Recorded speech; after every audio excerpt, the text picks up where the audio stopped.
संत सहायक जीव के संत ही पार लगाए, औरन से या होए नहीं जो भ्रम भूल भगाए। दर्शन को तो साधु है, सुमिरन को गुरु नाम, तरबन को आधीनता, डोबन को अभिमान। प्रिय सज्जनों और देवियों, अभी हम संत श्री राम साहब जी के बहुत सुंदर विचार सुन कर रहे थे परमार्थ और व्यवहार पर। छोटी छोटी बातें जीवन को महान बनाती हैं। वहाँ गांधीनगर के अक्षरधाम में, गुजरात में पड़ता है, बहुत अच्छी जगह है। वहाँ हजारों लोग दिन भर में जाते हैं और अच्छी शिक्षाएं वहाँ पर हैं। अब तो और बहुत बन गया है। दिल्ली में भी उसका संस्थान है, वहाँ भी बहुत विस्तार से बना हुआ है। तो इतिहास में आध्यात्मिक ढंग से वहाँ पर चित्रित किया गया है। तो पहले ही प्रवेश करते ही प्रथम कमरा जो मिलता है तो वहाँ एक बड़ा सा पत्थर घूमता हुआ है। तो उस पत्थर में एक हाथ, उसमें हथौड़ी और छीनी पकड़ा दी गई और वो अपने मुख को बना लिया, नाक को बना लिया, एक आँख बना लिया। उसमें ये बताया गया है कि खुद ये मनुष्य अपने को गढ़ करके सुंदर मूर्ति बना रहा है। तो इलेक्ट्रिक से है, वो पत्थर घूमता रहता है अपनी जगह पर। लोग घूम घूम कर देखते हैं उसे। उसमें लिखा भी है, अंकित कर दिया गया कि इसमें ये शिक्षा मिल रही है। और फिर इसके बाद अनेक कमरों में अनेक प्रकार की शिक्षाएं हैं, ऐतिहासिक ऋषि मुनियों की है। तो ऐसे ही उससे शिक्षा मिलती है कि हम अपने जीवन को अपने ही हाथों से गढ़ें। अनगढ़ चीज़ कोई सुंदर नहीं होती है, गढ़ी हुई बहुत सुंदर हो जाती है। स्वयं अपने से गढ़ा जाता है। बचपन में माता पिता गढ़ देते हैं। माता पिता गढ़ने में कसर रख देते हैं, कमी रह देते हैं। जीवन भर बच्चा अनगढ़ रह जाता है। अनेक कमियों से घिरा हुआ फिर उसकी ज़िंदगी बस पक्का पुख्ता बन जाती है। उसी तरह अनगढ़ जीवन ही उसका चला जाता है, पूरा जीवन बिता देता है। देहातों में देखते हैं छोटे छोटे बच्चे हुए, जैसे यहाँ भी अब तो यही चालू हो गया, शहरों में भी। अब तो 2.5 साल 3 साल का बच्चा हुआ, लगता है भार है बच्चा, अब सब फेंक देते हैं स्कूल में। अब वहाँ जाकर क्या पढ़ता है? काखा गाघा ABCD यही सब पढ़ लेता है। और वहाँ दाई माताएं, नर्सें सब देखती हैं। तो और वहीं जैसे भेड़ों को गड़रिया रखता है छड़ी से अपने, वैसे ही सब बच्चों को रखाए रहते हैं, खिलाते रहते हैं, घुमाते रहते हैं, पढ़ाते रहते हैं। अब वो स्कूलों में ये आशा नहीं रखनी चाहिए कि वो लोग हमारे बच्चों को गढ़ देंगे।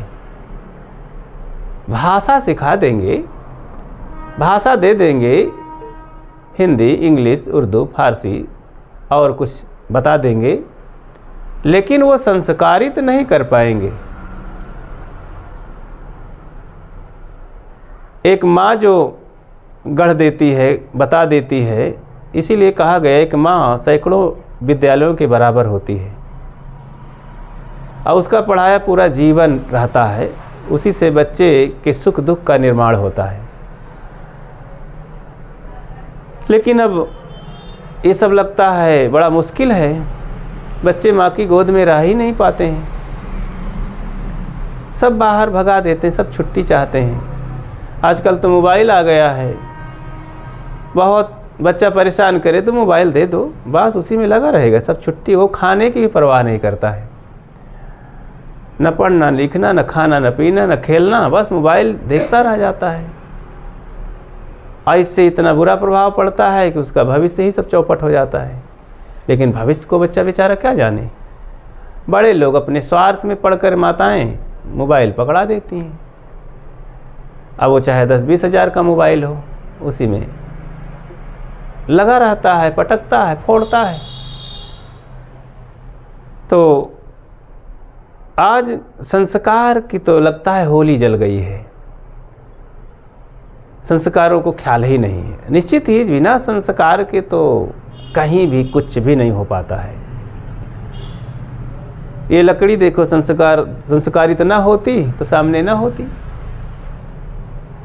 रसोई में जाती अथवा कहीं जला दी जाती, फेंक दी जाती।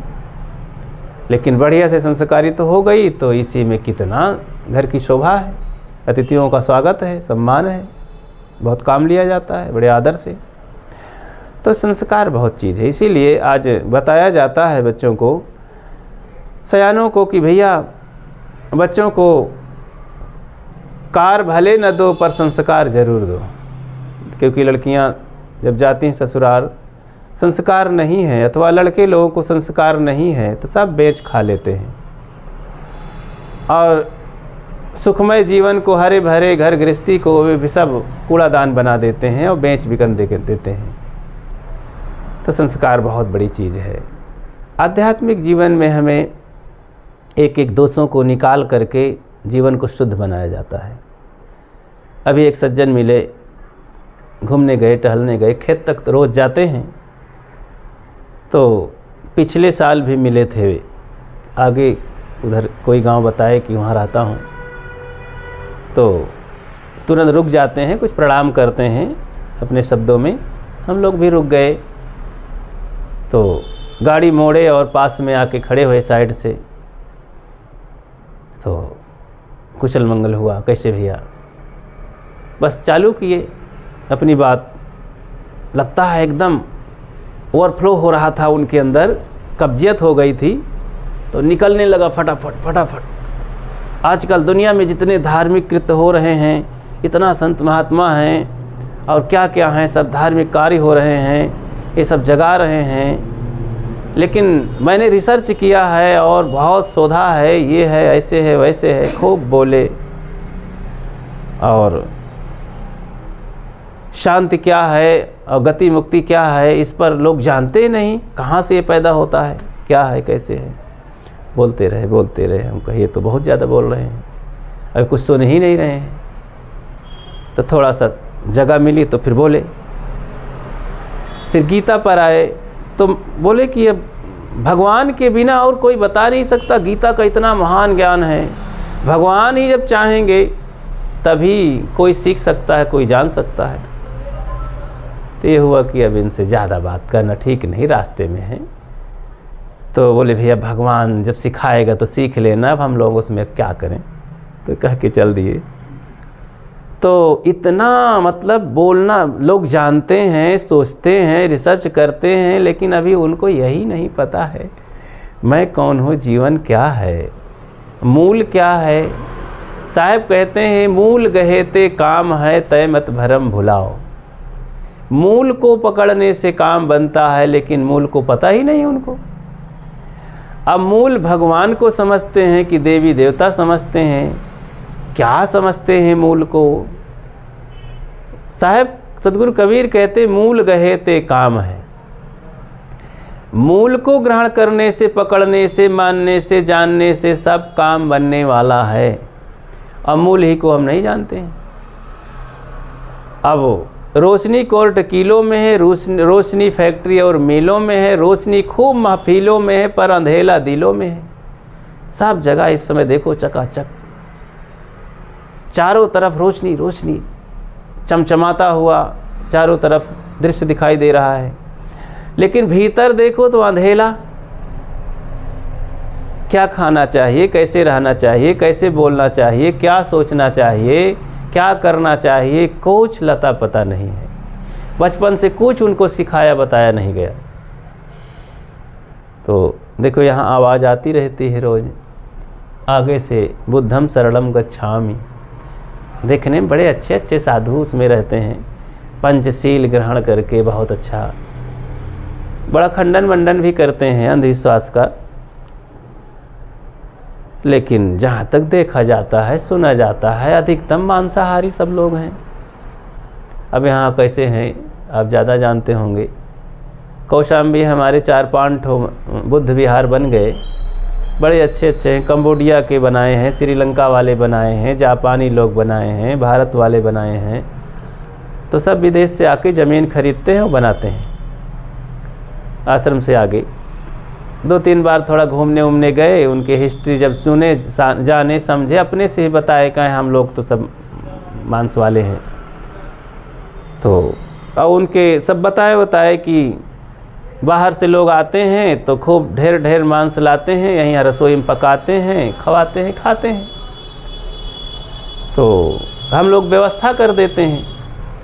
भारत वाले में बताए कि हम तो नहीं खाते हैं, पर लोग लाते हैं तो मना नहीं करते हैं, खाते हैं। कैसे तुम्हारा आश्रम है भाई, कैसे बुद्ध विहार है?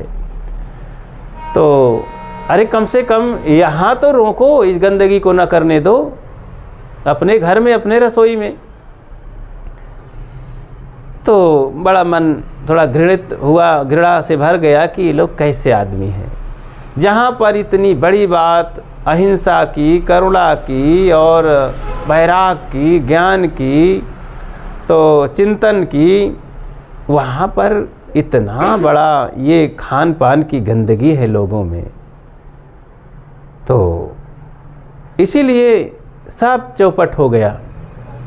कहीं भी बिगड़ता है कोई भी मत पंथ, धार्मिक मत मजहब, तो इसी चाल चलन से सब बिगड़ जाता है। और फिर गिरे हुए लोग भी उन्हें धुतकार कर भगा देते हैं।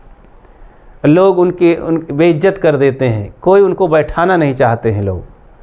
जब उनका चरित्र खराब होता है, खान पान खराब होता है और जीवन खराब होता है, तो कोई नहीं चाहते हैं। जिंदगी में जिंदगी का राज पाना चाहिए, मन और इंद्रियों को स्वस्थ रखना चाहिए, असत्य और आसक्ति का त्याग करना चाहिए, अपने को जान करके मस्त रहना चाहिए। ये 4 लाइन का शेर है। पूज्य संत श्री ज्ञान साहब जी इस पर बहुत अच्छे बोला करते थे और लगभग अपने प्रवचन में ज़रूर कहते थे। तो वे भी एक महान हस्ती थे, बहुत क्रांतिकारी विचार समाज के सामने पेश करते थे और आंखें खुल जाती थी लोगों की। वैसे महापुरुष सब चले जाते हैं अपनी अपनी जो है जीवन लीला दिखा करके, और उनके जीवन आदर्शों से आज हम सीख लेते हैं, उनके व्यक्तित्व से और वक्तव्य से सीख लेते हैं। तो संत इसीलिए होते ही हैं, जब तक रहते हैं तब तक अपना दीपक जलाते हैं, प्रकाश देते हैं, चले जाते हैं तो भी उनका प्रकाश फैलता रहता है। तो ऐसे इतिहास हमारा है।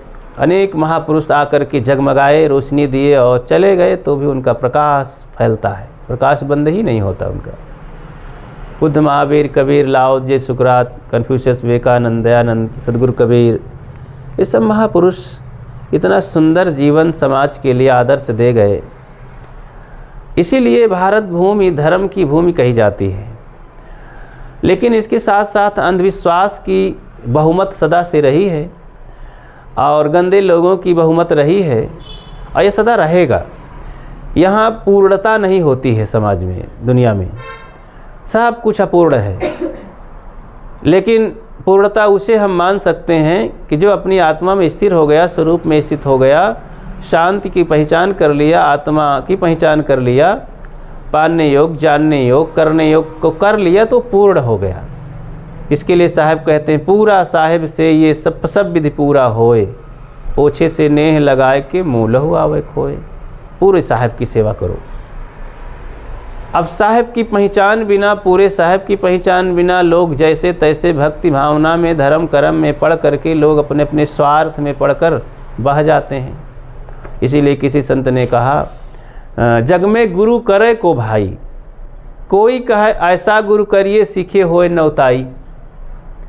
लड़का पुरखा मरे न पावे, सबका ले जियाई, जग में गुरु करे को भाई। किसी ने कहा कि संसार में गुरु कौन करते हैं?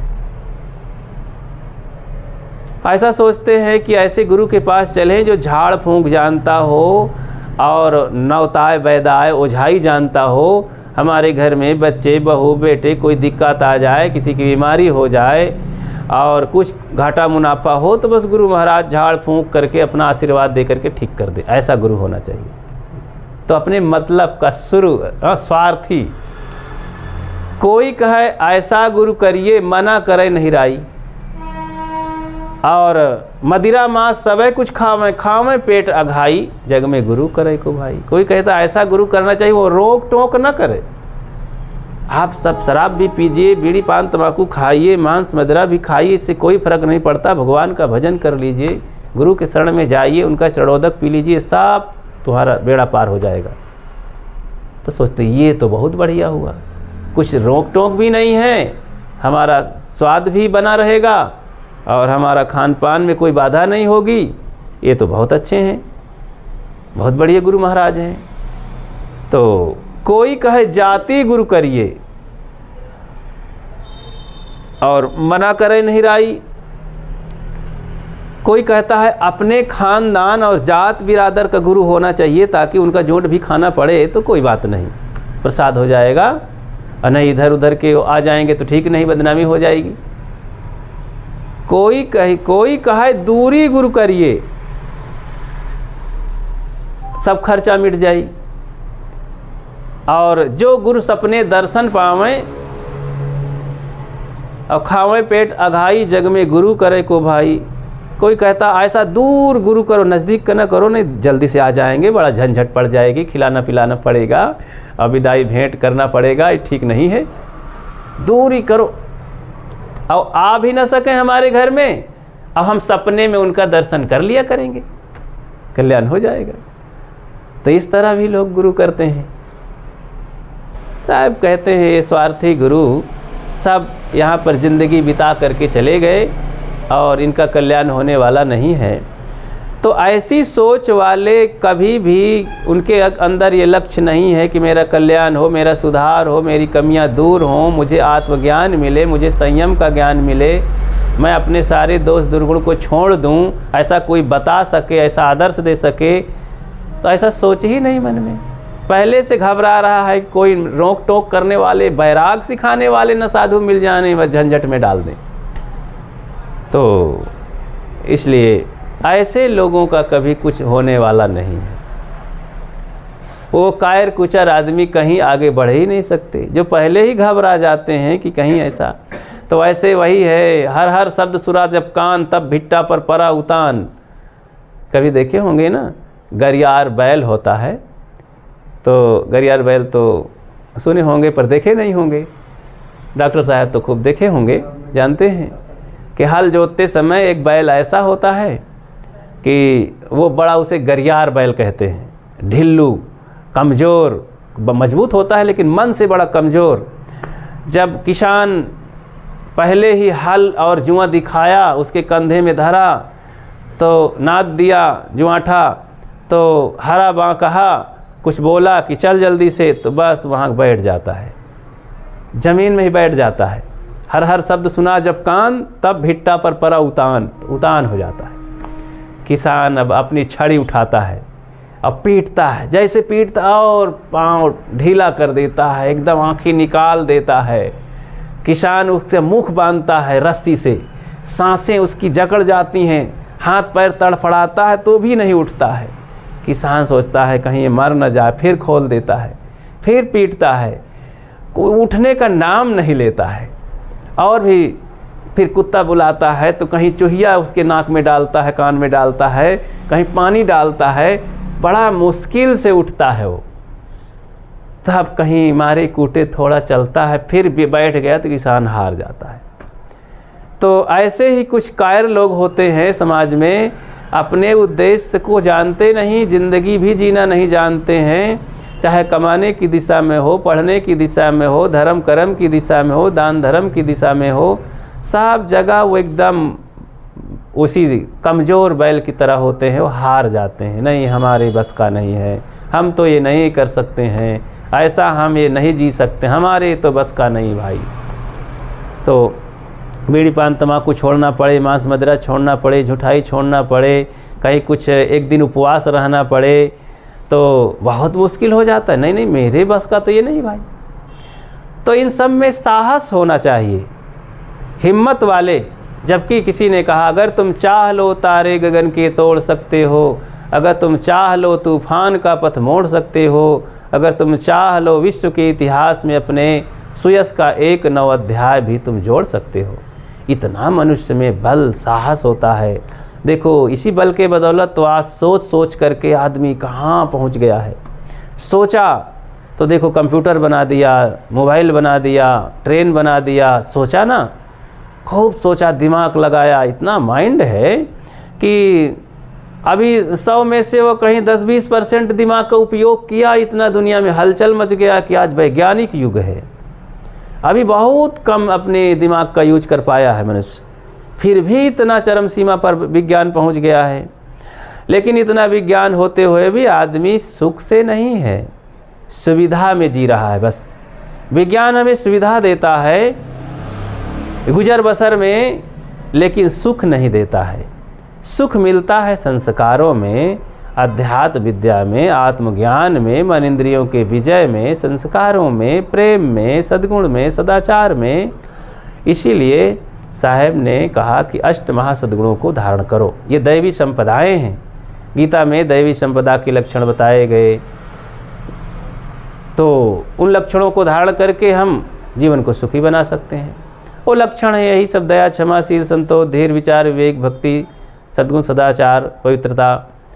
तो ये दैवी संपदाएं हैं। आसुरी संपदा भी बताया गया कि काम, क्रोध, लोभ, मोह, राग, द्वेष, ईर्षा, घृणा, वैमनस्यता, छल, कपट, प्रपंच, चंचलताएं, ये सब आसुरी संपदाएं हैं, दुखदायी संपदाएं हैं। सब नरक में ले जाने वाली हैं, सब दुख देने वाली हैं, जीवन को जो है खराब कर देने वाली हैं। तो ये सारे लक्षण जिनमें हो तो समझ लो कि आदमी ये आदमी नहीं है। जिनमें दया, क्षमा, शील, संतोष, सफाई, सूक्ष्मता, धर्म, परमार्थ, प्रेम हो तो समझ लेना चाहिए कि ये आदमी स्वर्ग में है। तो कर्म कांडों से और बाह्य भक्ति धर्म से हम क्या पर स्वर्ग में चले जाते हैं। अस्वर्ग में रहकर ही फिर आगे हम और बढ़ सकते हैं। स्वर्ग कहते हैं सदाचार पूर्वक जीवन जीना, पवित्रता से जीवन जीना, ये स्वर्ग है। और फिर इसी स्वर्ग में हम वैकुंठ में भी पहुंच सकते हैं। वैकुंठ मतलब कोई कुंठा नहीं। स्वर्ग का अर्थ होता है, और गहरा अर्थ करो, अपने स्व में, स्व माने स्वयं में, आत्मा में जो रमण करता है, गमन करता है, उसे स्वर्ग में कहते हैं। लेकिन मामूली अर्थ है कि अपने सदाचारी जीवन में जीना, प्रेम पवित्रता से जीना, स्वर्ग में रहना है। सुख सुविधाएं को इकट्ठा कर लिया, अपने बढ़िया प्रेम से रह रहे हैं, परिवार में सफाई स्वच्छता से रह रहे हैं और शाकाहारी जीवन और समझदारी का जीवन जी रहे हैं, तो स्वर्ग में रह रहे हैं। स्वर्ग और कहीं बाहर नहीं होता है। स्वर्ग जो पुराणों में वर्णन है वो सब लोभ लालच है। तो विद्वानों का ये मत रहा होगा कि भाई बहुत कमज़ोर बुद्धि के कमज़ोर लोगों को स्वर्ग का लालच दिया जाए तो ये छोड़ देंगे गलत सलत मार्ग। ऐसा भी लोग बुद्धि लगाते हैं अपनी, लेकिन उतना ही स्वर्ग नहीं है। स्वर्ग है अपनी आत्मा की पहचान करना, सारी समस्याओं का हल है, सारी कुंठाओं को अलग कर देना। तो अब ये कुंठा हमारी अलग तभी होती है जब हमारे आहार विहार ठीक हो जाते हैं। तो इस तरह से हम व्यवहार से परमार्थ की ओर आगे बढ़ते जा सकते हैं। और ये नींव है, जब नींव मजबूत होती है तो भवन अच्छा खड़ा होता है और दीर्घ काल के लिए होता है, मजबूत होता है। विदेशों में नींव बहुत मजबूत है, वहाँ पर भवन बनाने का कायदा नहीं मालूम है। हमारे देश में भवन बनाने की बहुत बात होती है, बहुत सारे मसाले हैं, बहुत सारे मटेरियल हैं, लेकिन नींव नहीं है, कमज़ोर है सबकी नींव। नींव का मतलब धन की और तमाम सुविधाएं, जीवन गुजर की सुविधाएं यहाँ पर, मतलब विज्ञान नहीं है। अब विज्ञान हो रहा है, अब हो गया है, लेकिन इतना अंधविश्वास, इतना बोलवाला हो गया है कि विज्ञान को साहब लतिया रहे हैं लोग। बड़े बड़े वैज्ञानिक लोग भी, इंजीनियर लोग भी जब कंप्यूटर लाते हैं तो अगरबत्ती सुलगा करके, ओम जय जगदीश करके, पंडित बुला करके, सिंदूर उंदूर लगा करके कंप्यूटर का उद्घाटन करते हैं। ऐसे पागल लोग हैं। इतना बढ़िया इंजीनियर लोग घर बनाते हैं, पक्का पोख्ता पंडित जी को बुलाते हैं, वास्तु कला ज्ञान के आधार पर तमाम इधर उधर कील गड़ा करके, सिंदूर उंदूर पोत करके, इधर उधर कर्मकांड करके लाख खाड़ ले जाते हैं, तब कहते हैं अब तुम रहने लायक है। तो ये कैसे वैज्ञानिक लोग हैं, कैसे इंजीनियर हैं, कैसे पढ़े लिखे लोग हैं। अनपढ़ों को बुला करके, वो पंडित अनपढ़ा होता है और वो महाठग्गू होता है, अपने रोजी रोटी के लिए आकर के तमाम झूठ मूठ को डरवाया धमकाया पढ़े लिखे लोगों को और लेकर के चला गया लाख 50,000 कमा के। तो कितना बड़ा धोखा है। यही है सब कि भाई विज्ञान नहीं है लोगों के दिमाग में। अगर ये समझदारी आ जाए कि ऐसा कुछ नहीं है, अगर तुम्हें यही करना है, सम्मान देना है, तो अच्छे लोगों को बुलाइए ना, सम्मान दीजिए। अच्छे अपने समाज के लोग कोई हो, माता पिता हो, उन्हीं को खड़ा करके आप अगरबत्ती माला पहरा दीजिए, अगरबत्ती घुमा लीजिए, चरण छू लीजिए, पिताजी आपकी कृपा से हम इस घर में रहना चाहते हैं, आइए आप भी भोजन करिए, आपके भोजन करने से हमारे मन में बड़ी शांति मिलेगी। संत गुरुजनों को मानते हैं उनको बुलाइए, पवित्र आत्माओं को जो सदाचारी पुरुष हैं, तो जिनसे हमारे जीवन की कहानी और संस्कारों का ज्ञान होता है। तो अच्छा सा आदर्श हमें मिल रहा है, ऐसे लोगों को घर में प्रवेश करा देने से सदैव याद रहेगा इन घरों में संत गुरुजनों का आगमन हुआ है, उनका चरण स्पर्श हुआ है, हमने उनके ज्ञान को सुना है, सत्संग हुआ है, तो इस घर में कभी भी गलत बात नहीं होनी चाहिए। तो एक आदर्श बना रहेगा, बुला लीजिए। लेकिन ऐसा ना करके लोग आज भी इस वैज्ञानिक शिक्षा के युग में भी पोंगापंथियों को बुला करके तमाम टंट घंट करके हवन कीर्तन करके हल्ला गुल्ला करके अपने को खूब ठगा लेते हैं, शोषण करवा लेते हैं। तो धार्मिक आर्थिक शोषण और मानसिक शोषण दोनों शोषण करके चले जाते हैं, हंसते मुस्कुराते, और कहीं कहीं तो घर भी हड़प लेते हैं। हम पिछले साल आए वहाँ साहू मोहल्ला नागपुर में, तो बताए कि साहब पिछले साल हमारे मोहल्ले में एक धनी आदमी है, तो अक्सर वो बीमार रहने लगे, दोनों प्राणी, उनका बेटा बहू भी बीमार पड़ने लगे। तो एक नया घर बनाए 3 मंजिल का और सोचे कि इसका उद्घाटन करवाएंगे। तो थोड़ा सा कुछ कर्मकांड किए और फिर एक पंडित जी जो उद्घाटन किया उसमें रहने लगा किराए पर। सोचे कि पहले यही रह ले, पंडित जी रहें तो इनके रहने से हमारा घर पवित्र हो जाएगा, तो देखेंगे रहेंगे। फिर तो आकर के फिर अपना दूसरे मंजिल पर पंडित जी रहने लगे और फिर ही रहे, और नीचे पर वो साहू जी रहने लगे। जब वहाँ रहने लगे तो उन्हें लग रहा था कि हमारे घर में धन नहीं आ रहा है, हम सब लोग बीमार हैं, कुछ बात ज़रूर है। पंडित जी को बुलाए, पंडित जी कुछ करिए धरिए बताइए। तो आया और गंभीर मुद्रा बनाया, कहीं देखो बहुत बड़ा दोष है, तुमने अच्छे से वास्तु पवित्रता और शोधन नहीं करवाया है घर में, इस घर से जल्दी निकल जाओ नहीं तुम्हारा सत्यानाश हो जाएगा, सब बिगड़ बुगड़ जाएगा। तो इतना डरवा दिया, धमका दिया कि वो घर से निकल करके टीना का घर बनाए बाहर, अलग ज़मीन थी, उसमें रहना चालू किए, पति पत्नी और बेटा बहू। ये क्या किए पंडित जी, मध्य वाले में से नीचे आ गए, फिर अपने गांव से पत्नी बच्चे को बुला के 3 मंजिल में कब्जा कर लिया। पूरा मोहल्ला देखता रह गया, और जो भगत रहे थोड़ा समझदार, वो हम लोगों से बता के हंसे कि साहब इतना ज़बरदस्त वो हावी हो गया कि हिम्मत नहीं है साहू जी की कि भाई घर छोड़िए। अब इतना डरवा धमका दिया कि उसकी हिम्मत नहीं है, कई लाख करोड़ रुपया लगाया उस घर में और कब्जा कर लिया पंडित जी। तो हम कही भाई इतना निर्दय आदमी, इतना तो कसाई भी नहीं काटता है किसी जानवर को, ये मनुष्य को काट, सबके सामने काट डाला, भगा दिया घर से। तो ऐसे हंसते मुस्कुराते दिन दहाड़े सबके बीच में, हजारों के बीच में देखो, 1000 के बाजार में डकैती कर लेते हैं। ये बुद्धि का शोषण। तो इतना मतलब हैक कर लिए बुद्धि का कि वो सोच भी नहीं सकते, भगा भी नहीं सकते। अगर भगा देंगे तो और खतरा हो जाएगा, पूरा वंश नाश हो जाएगा। तो इस तरह से लोगों का दिमाग होता है कोई कोई। तो समझदारी और जगा हुआ इंसान उसे ही कहते हैं कि जो इन सारी चीज़ों पर सोच ले, विचार कर ले और निर्भय जीवन जिए। ये गुरु का विचार है, ज्ञान है, आध्यात्मिक ज्ञान है। आध्यात्मिक ज्ञान में किसी से द्वेष, बैर, विरोध नहीं होता है। जैसे आध्यात्मिक ज्ञान हो गया, अब आत्मचिंतन हो गया, संयम सदाचार का जीना हुआ, मानव मानव से प्रेम करना जानता है। वो अपने को ठगा लेता है लेकिन दूसरे को ठगता नहीं है, दूसरे को दुख देने की भावना नहीं होती है। तो जहाँ पर ये कर्म कांड होता है धर्म के नाम पर, वहाँ पर तो भाई निर्दयता आती है, लूटने का मन होता है, धर्म का नाम ले लिया जाता है। देखो धर्म के नाम पर बलि होती है, धर्म के नाम पर मुस्लिम हजारों लाखों करोड़ों ऊँटों को काट देता है। अभी हम जनकपुर गए थे पिछले साल में, अभी 13-14 महीना हुआ, तो हम जनकपुर गए थे। वहाँ के लोग बताए कि नवरात जब आती है तो उसके लास्ट दिन में जब पूजा पाठ होता है लोगों का विशेष दिन, तो उस दिन बताए कि साहब अभी तक 12-13 हज़ार बकरा काटे जाते थे एक दिन में, और अब 14,000 बकरे काटे जाने लगे। अब पंडित जी जो कटवाते हैं तो सबको 500 रुपये कमीशन मिलता था, अब ज़्यादा मिलने लगा। हर बकरे पर 600 कमीशन हो गया होगा, 700 हो गया होगा।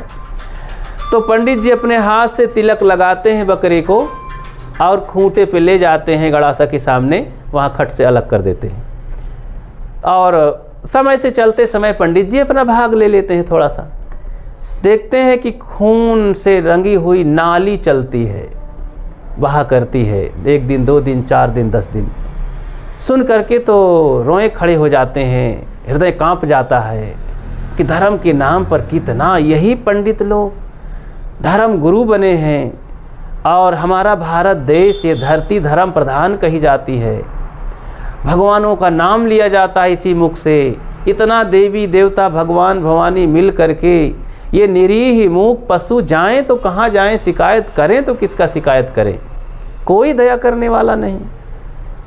धर्म के नाम पर कोई रोक नहीं सकता है। हम लोग गए तो साहब थोड़ा कह दिए एक साधु से कि भाई ये तो ठीक नहीं है। वो चढ़ बैठा, अरे कैसे, ये हमारी परंपराएं हैं, अगर ये नहीं होगा तो सत्यानाश हो जाएगा, प्रलय हो जाएगा।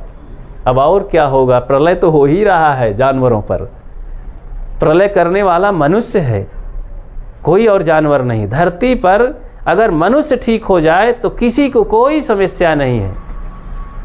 तो इसलिए अध्यात्म विद्या इतना महान है, आत्मिक ज्ञान इतना महान है कि सब पर दया धर्म। साहब ने कहा है, घाव काहे पर घालो, जित देखो तित प्राण हमारो।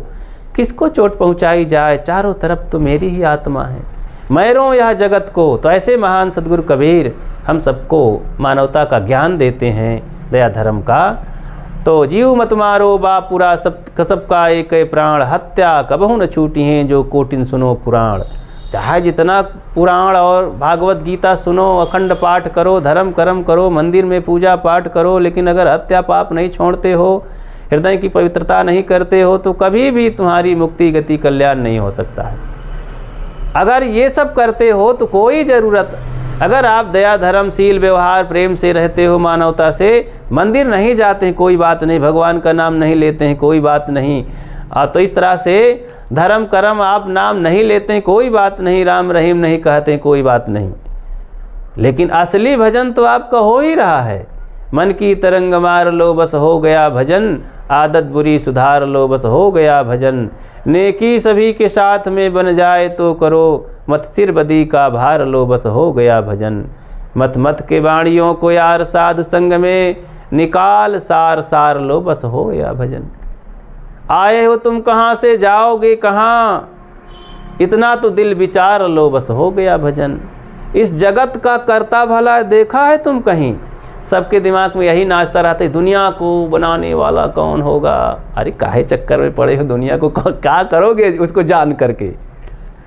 तुमको कौन बनाया है और कहाँ रहते हो, कौन सेवा करता है, सम्मान कौन देता है, संस्कार कौन देता है, इतना जान लो पर्याप्त है। तुम अपने को जान लो कि मैं कौन हूँ, मैं मेरा क्या कर्तव्य है, इतना जान लो बस, और जानने की बहुत ज़रूरत नहीं है। तो लेकिन नहीं, कुछ खबर नहीं, धरती पर आकाश में उड़ता है वो। भगवान कहाँ रहता है, कौन बनाया है, और दुनिया को कौन बनाया है, इस कल्पना को मार लो बस हो गया। भाई कल्पना है मनुष्य की, क्यों कल्पना में पड़े हैं, इसको दिमाग से उड़ा दो बस, कोई बनाता नाता नहीं है। ये संसार सदैव से है, अनादिकाल से है, तो मूल चीज़ सदा रहती है, उसका बनाने वाला कोई नहीं है, वो आधार निराधार है, उसका कोई आधार नहीं है। और ये बात मनुष्य जानता है, मनुष्य की आत्मा जानती है, इसीलिए इसको पढ़ना चाहिए, जड़ चेतन की पढ़ाई करना चाहिए। और ये बोधवान रहनी संपन्न पवित्र आत्मा इसको बताते हैं, पढ़ाते हैं, जो अध्यात्म के वैज्ञानिक लोग हैं। इस तरह हम सबको व्यवहार और परमार्थ में खूब पारंगत हो करके और अपनी इंसानियत में रहना चाहिए। कहीं घबराने की ज़रूरत नहीं है, खूब मजबूत हो करके इस ज्ञान को पकड़ करके जीवन भर इसमें आचरण करना चाहिए। अपनी बात को ही विराम देता हूँ। और देखो 3-4 दिन से रहे ज्ञान की चर्चा कुछ होती रही, हम लोग कुछ टूटा फूटा सुनाते रहे, कहते रहे, तो इसी तरह सुनते सुनते हम लोग भी कुछ मजबूत हुए और इन्हीं विचारों में रचे पचे रहते हैं। सतगुरु कबीर का ये ज्ञान है, गुरुजनों से सुने हैं और इसी सबको सुनाते हैं ताकि अन्य लोग भी इन्हीं विचारों से मजबूत बने। अगर ये ज्ञान न मिला होता तो हम लोग भी कहीं होम अज्ञार में पड़े होते, गंदे खान पान में पड़े होते, भटकते होते भूत भवानी भैरव हनुमान राम कृष्ण गोबर गणेश में। तो सद्गुरु की कृपा है, संतों की कृपा है कि आज ये सब कुछ नहीं है दिल दिमाग में। ये हजारों लाखों कोस दूर चले गए भूत प्रेत की मान्यताएं और गंदा खान पान और चाल चलन, नशा पत्ती, दुर्व्यवहार, दुर्गुण, दुराचार, ये सब बहुत दूर दिल दिमाग से चले गए हैं। ये सपने में भी कभी याद नहीं आते हैं और ये तकलीफ़ देने वाले नहीं हैं। तो अब बस ये सब छूट गए, इसको त्याग कर दिया गया। अब ग्रहण करने की बात यही है। दया क्षमाशील संतोष जो हमारे मित्र हैं, ये सदैव से अपरिचित रहे, इन लोगों से परिचय हम प्राप्त कर लिए हैं, तो इन्हीं से मित्रता होती है, इन्हीं के बीच हंसी खुशी से रहा जाता है। तो बड़े भारी मित्र हैं दया क्षमाशील संतोष, धीर, विचार, विवेक, भक्ति, ये बहुत बड़े देवता हैं। इन्हीं देवता की पूजा किया जाता है, संयम रूपी देवता, दया क्षमा संतोष रूपी देवता। इन भगवानों की, इन्हीं को भगवान मान लें कि ये क्या है, हमारे जीवन के सद्गुण हैं। यही सद्गुण ही हमारे भगवान हैं। सद्गुरु विशाल देव कहते, सद्गुण साथी जीव के जहाँ चोर मंग मांझ, आयु भर रक्षा करे जब तक अंत न सांझ। सद्गुण ही हमारे साथी हैं। कब तक के साथी? जब तक शरीर छूट नहीं जाएगा, पूरा जीवन अंतिम नहीं हो जाएगा, अंतिम सांस तक ये हमारा साथ देंगे। बाहर के बॉडीगार्ड लोग तो धोखा दे देते हैं। देखो इंदिरा गांधी को मार डाले बॉडीगार्ड लोग, सिक्योरिटी गार्ड ही सब मार डाले, उनके अंगरक्षक। और ये हमारे सद्गुण ऐसे अंगरक्षक हैं कि मरते दम तक एकदम कड़क खड़े रहते हैं, कोई हमारे जीवन में आक्रमण करने वाले नहीं हैं। अगर ये काम क्रोध लोभ मार आएंगे तो ये सद्गुण सदाचार दया क्षमा विवेक मार भगाएंगे। इसीलिए इन देवताओं की रक्षा करनी चाहिए। ये हमारे परम देवता हैं, हमारे जीवन में सुख पहुंचाते हैं, कल्याण करते हैं। आप सबको बहुत बहुत धन्यवाद है। और इस बात सुन